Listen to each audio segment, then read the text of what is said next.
আমি বৈশাখী, বয়স ২২ বছর। আমি ভীষণ সুন্দরী ও তরুণী, কিন্তু আমি ভীষণ সরল স্বভাবের মেয়ে ছিলাম। আমার মধ্যে কোনো আত্ম অহংকার ছিল না। কিন্তু আমার বিয়ের পরে আমার সঙ্গে অনেক বড় ছলনা হয়েছিল। শাশুড়ি মা ও বর তো আমার সৌন্দর্য দেখেই আমাকে তাদের বাড়ির বউ করেছিল। আমার বর একজন ব্যবসায়িক ছিল। আমার শ্বশুরমশাই তো অনেক আগেই মারা গেছিল এবং একমাত্র ননদের বিয়েও হয়ে গেছিল। আমার বরের এক প্রিয় বন্ধু ছিল যার নাম উমেশ, কিন্তু তিনি আমাদের বিয়েতে উপস্থিত থাকতে পারেননি, কারণ উনি সেই সময় কাজের ক্ষেত্রে বাইরে গেছিলেন। বরের বন্ধু পেশায় একজন চিকিৎসক ছিলেন। আমি তো স্বপ্নেও ভাবতে পারিনি যে উনি একজন ডাক্তার হয়ে আমার সঙ্গে এই রকম করবেন। তিনি আমার সঙ্গে অনেক বড় অন্যায় করেছিলেন। আসলে সেদিন আমি যখন বরের ডাক্তার বন্ধুর কাছে চিকিৎসা করাতে যাই, তখন ওই ডাক্তার আমাকে বলেছিল উনার সঙ্গে শারীরিক সম্পর্ক করলে নাকি আমার সমস্ত সমস্যার সমাধান হবে, এবং তিনি আমাকে বোকা বানিয়ে আমার সঙ্গে শারীরিক সম্পর্ক করেছিলেন, যেটা করতে আমি বাধ্য ছিলাম। আমার বাধ্যতার কারণ জেনে আপনারাও চমকে যাবেন।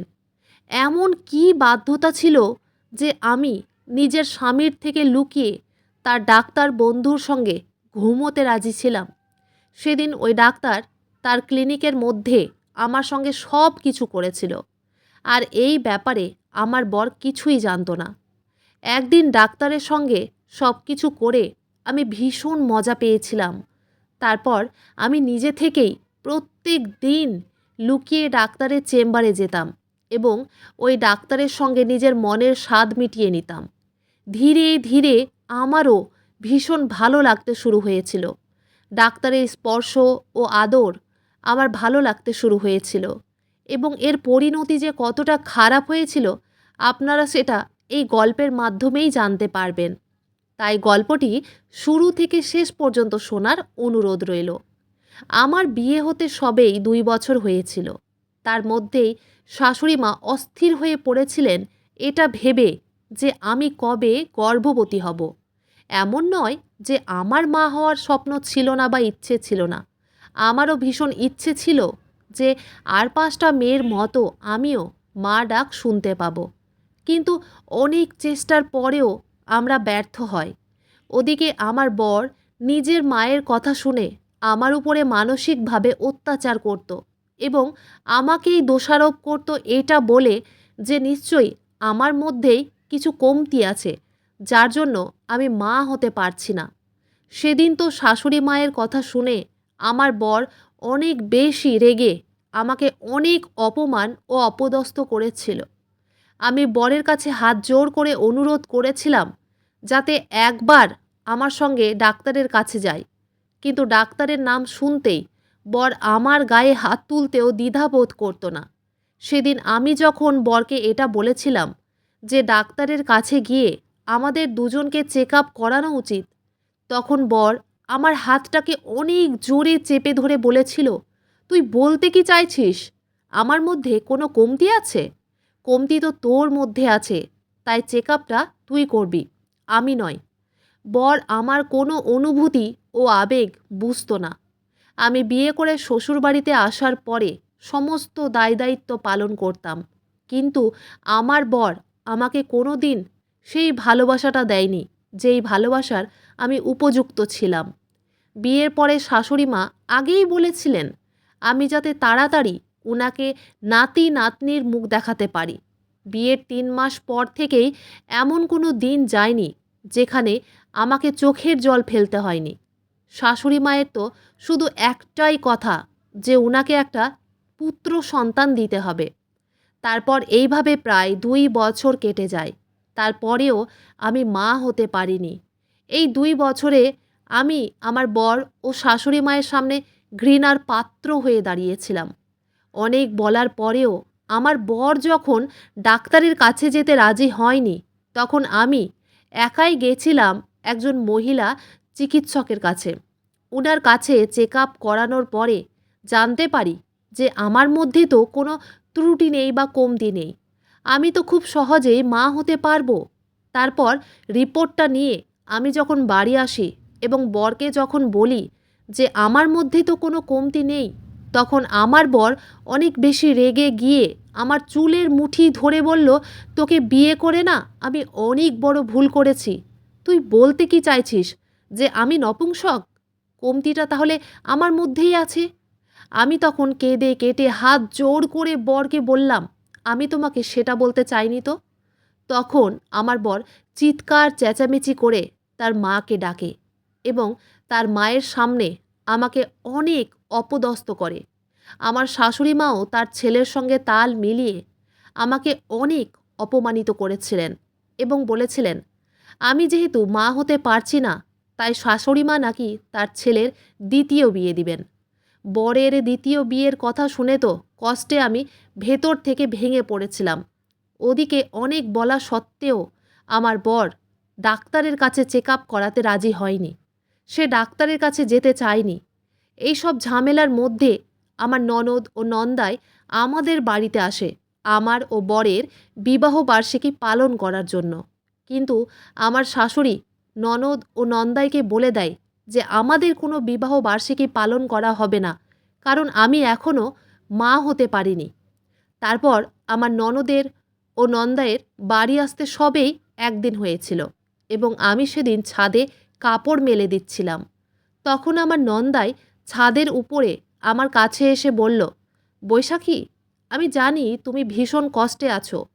তোমাকে একটা কথা বলি, তুমি তো চেক আপ করে জানতে পেরেছ যে তোমার মধ্যে কোনো খুঁত নেই, কিন্তু তোমার বরের মধ্যে তো কমতি থাকতেই পারে। তাই তুমি অন্য কোনো উপায়ে মা হওয়ার চেষ্টা করো। নন্দায়ের কথা শুনে আমি উনাকে বললাম, আপনি বলতে কি চাইছেন? আমি তো কিছুই বুঝতে পারছি না। তখন নন্দাই আমার হাত দুটোকে চেপে ধরে বললেন, বৈশাখী, তুমি কত সুন্দর দেখতে। তোমাকে দেখে তো যে কোনো ছেলেই পাগল হয়ে যাবে। তাই আমি তোমাকে সাহায্য করব এই অসুবিধে থেকে বের হতে। আমি তোমাকে শারীরিক সুখ দেব, যেটার ব্যাপারে বাড়িতে কেউ কিছু জানতেও পারবে না, এবং তুমি মা হতে পারবে। নন্দায়ের কথা শুনে তো আমার পায়ের তলা থেকে যেন মাটি সরে যায়। উনি আমাকে খারাপ নজরে দেখেছিলেন সেটা আমি খুব ভালোভাবেই বুঝতে পেরেছিলাম। উনি যে আমার সঙ্গে সুযোগের সদ্ব্যবহার করতে চেয়েছিলেন সেটা আমি খুব ভালোভাবেই জানতে পেরেছিলাম। তখন আমি নন্দাইকে একটা ধাক্কা দিয়ে বললাম, চলে যান এখান থেকে, নইলে আমি বাড়ির সকলকে চিৎকার করে ডাকব এবং সব কিছু বলে দিব এবং আপনার ব্যাপারে এসব কথাগুলো তাদের বলে দিব। আমার নন্দাই তখন কটমট করে আমার দিকে তাকিয়ে বললেন, তোমার কথা কেউ বিশ্বাস করবে না। উল্টে আমি সবাইকে এটাই বলবো যে তুমি মা হওয়ার জন্য আমার সঙ্গে শারীরিক সম্পর্ক করতে চাও এবং সবাই আমার কথাটাই বিশ্বাস করবে, কারণ শাশুড়ি মা ও তোমার বর তো তোমাকে পছন্দই করে না। আমি তখন ভয় পেয়ে নন্দায়ের সামনে হাত জোর করে বললাম, দয়া করে কাউকে কিছু বলবেন না এবং আমিও আপনার ব্যাপারে কাউকে কিছু বলবো না। তারপর আমার নন্দাই হাসতে হাসতে সেখান থেকে চলে যায়। শ্বশুরবাড়িতে আমার কোনো মূল্য ছিল না। গর্ভবতী না হওয়ার কারণে বর আমাকে সবসময় খুঁটা দিত। ওদিকে শাশুড়ি মা তো বরের দ্বিতীয় বিয়ের জন্য সিদ্ধান্ত নিয়েই ফেলেছিল। তারপর সেদিন আমার বরের ডাক্তার বন্ধু এসেছিল আমাদের বিবাহ বার্ষিকী উইশ করতে। সেদিন আমি মনমরা হয়ে নিজের ঘরেই বসেছিলাম আর ভাবছিলাম, বর যদি একবার চেক আপ করে নেয় তাহলে অবশ্যই আমাদের সমস্যার সমাধান হবে এবং আমরাও বাবা মা হতে পারবো।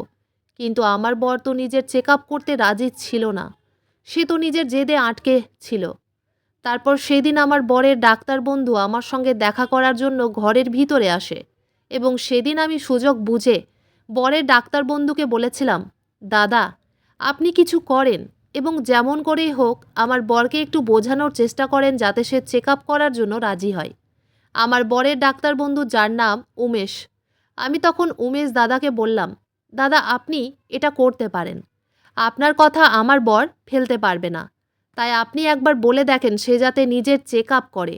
তারপর ডাক্তার উমেশ আমাকে ভরসা দেয় যে সে আমার বরকে বলে তার চেক আপ করাবে। আমরা দুজনে কথা বলছিলাম, ঠিক সেই সময় ননদ এসে ডাক্তার উমেশকে বলল, তোমাদের কথা হয়েছে? তাহলে এবার বাইরে চলো।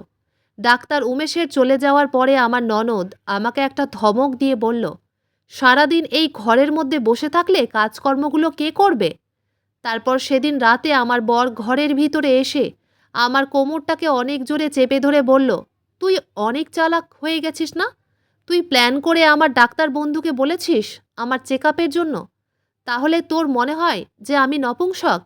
আমি তখন ভয় পেয়ে বরকে বললাম, আমি তো আমাদের ভালোর জন্য এসব করছি। আমার বর তখন আমার কোমরটাকে আরও জোরে চেপে ধরে বলল, আজ আমি তোকে দেখাবো নপুংসক কাকে বলে। এই বলে আমার বর একটা ধাক্কা দিয়ে বিছানায় ফেলে দেয়। তারপর জোর করে আমার সঙ্গে সব কিছু করে। তারপর কিছুদিন পরে যখন বরের রিপোর্ট চলে আসে তখন শাশুড়ির মোবাইলে ফোন করে ডাক্তার উমেশ বলে যে আমার বরের মধ্যে নাকি কোনো খুঁত নেই, সে একদম ঠিক আছে। ওটা শুনে তো শাশুড়ি মা আমার দিকে কটমট করে তাকিয়ে বললেন, দেখলি তো, আমার ছেলের মধ্যে কোনো কমতি নেই। কমতি তো তোর মধ্যেই আছে। তোর এই সুন্দর চেহারা দেখে আমার ছেলের সঙ্গে বিয়ে দিয়ে অনেক বড় ভুল করেছি। আমার শাশুড়ি মা বরের দ্বিতীয় বিয়ে দেওয়ার জন্য তোড়জোড় শুরু করেছিলেন, আর আমার মনের কষ্ট কেউ বোঝার চেষ্টা করেনি। এদিকে আমার বাবা মা যখন ফোন করতো তখন আমি তাদের মিথ্যে কথা বলতাম যে আমি শ্বশুরবাড়িতে অনেক সুখে আছি। তাছাড়া আমার কাছে আর কোনো উপায় ছিল না, কারণ আমার ছোট বোনের বিয়ে দিতে বাকি ছিল। তারপর আমার শাশুড়িমা যখন দিয়া নামের একটা মেয়েকে পছন্দ করে আমার বরের জন্য, তখন আমার বারণ করা সত্ত্বেও আমার বাবাকে ফোন করে শ্বশুরবাড়িতে ডাকে এবং বাবাকে বলে আমাকে সেখান থেকে নিয়ে চলে যেতে। আমি তখন কেঁদে কেটে আমার শাশুড়ি মায়ের পা ধরে বলেছিলাম, মা, আমাকে এখান থেকে বের করবেন না। আমি এই বাড়ির একটা কোণায় পড়ে থাকব। আপনি যেটা বলবেন আমি সেটাই করব, কিন্তু দয়া করে আমাকে বাড়ি থেকে বের করবেন না। আমার বাবা যখন এর কারণ জানতে চেয়েছিলেন তখন আমার শাশুড়ি মা বাবাকে বলেছিলেন, আপনার মেয়ে এখনও একটা সন্তান দিতে পারেনি। আপনার মেয়ে বন্ধ্যা, তাই আমার ছেলের জন্য মেয়ে পছন্দ করেছি।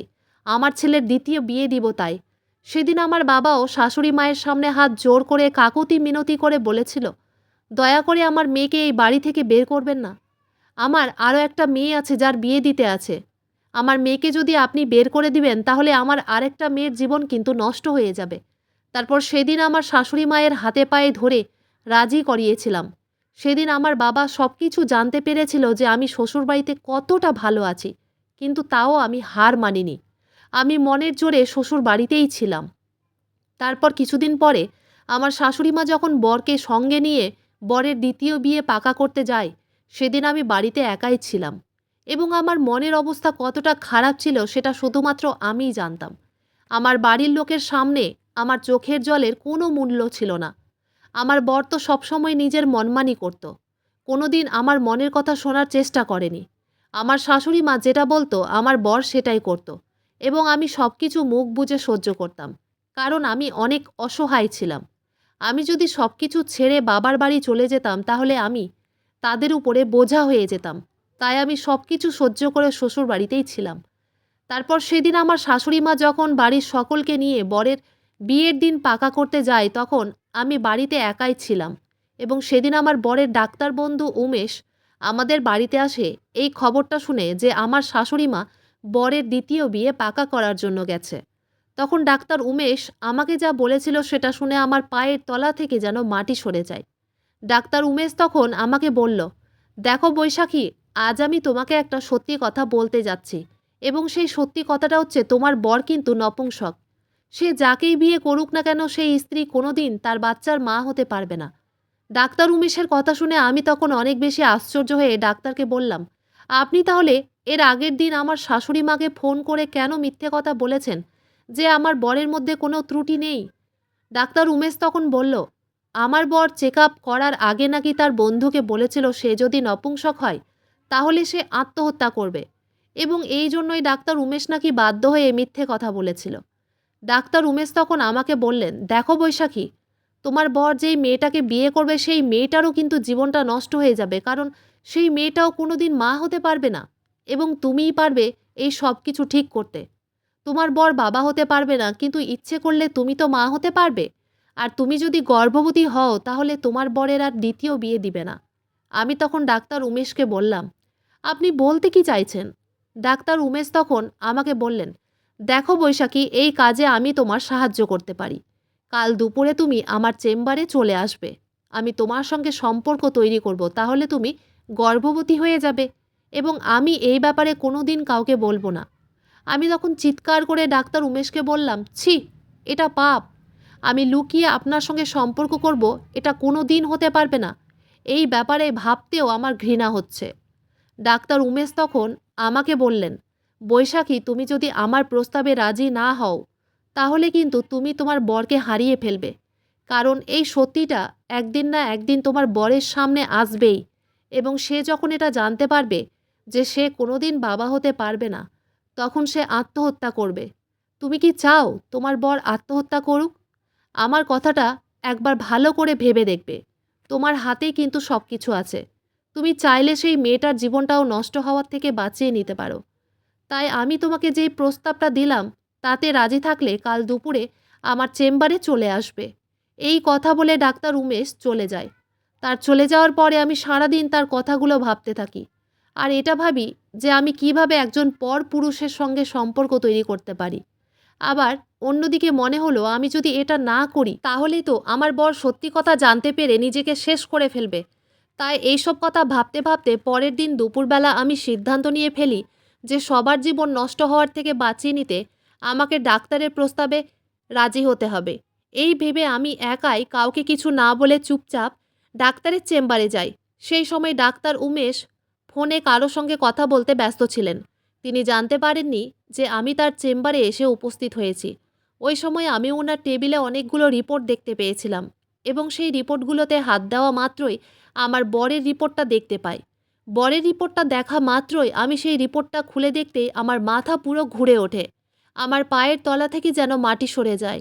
কারণ আমার বরের রিপোর্টটা একদম স্বাভাবিক ছিল। আমার বর একদম ঠিক ছিল। সে একদম উপযুক্ত ছিল বাবা হওয়ার জন্য। তাহলে ডাক্তার উমেশ আমাকে কেন মিথ্যে কথা বলেছিলেন যে আমার বর একজন নপুংসক? তারপর রিপোর্টটা যখন আমি হাতে নিয়েছিলাম ওই মুহূর্তে ডাক্তার উমেশ ঘরের ভিতরে ঢুকে পড়ে এবং রিপোর্টটা আমার হাতে দেখে তাড়াতাড়ি রিপোর্টটা আমার হাত থেকে কেড়ে নেয় ও বলে, বৈশাখী, তুমি কখন এলে?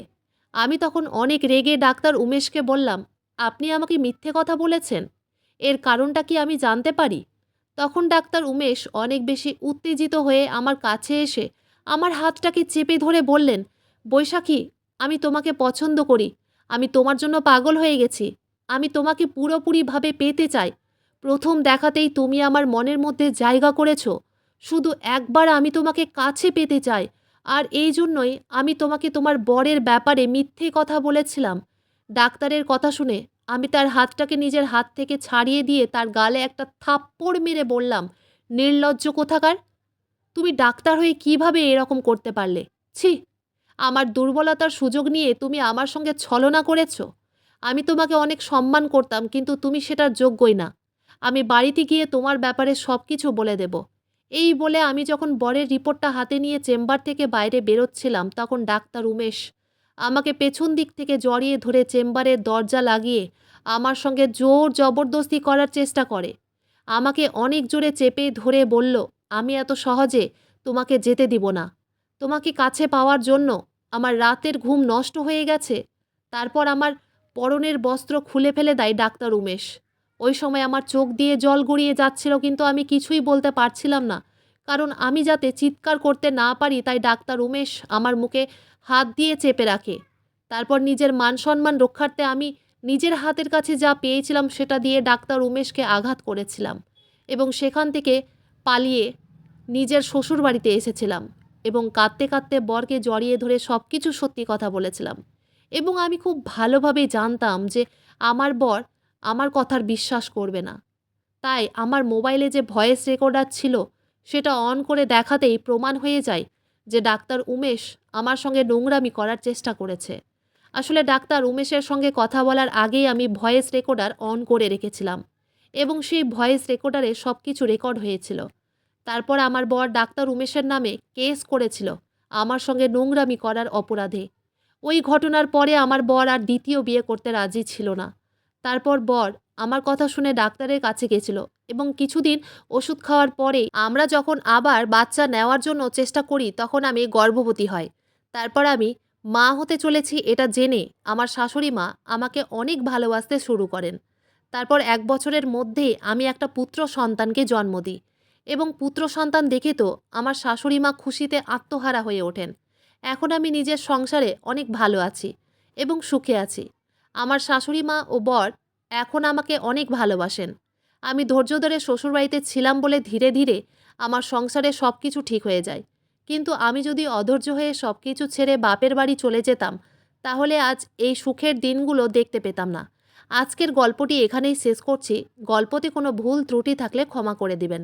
গল্পটি ভালো লাগলে অবশ্যই লাইক, শেয়ার, সাবস্ক্রাইব করতে ভুলবেন না। ধন্যবাদ।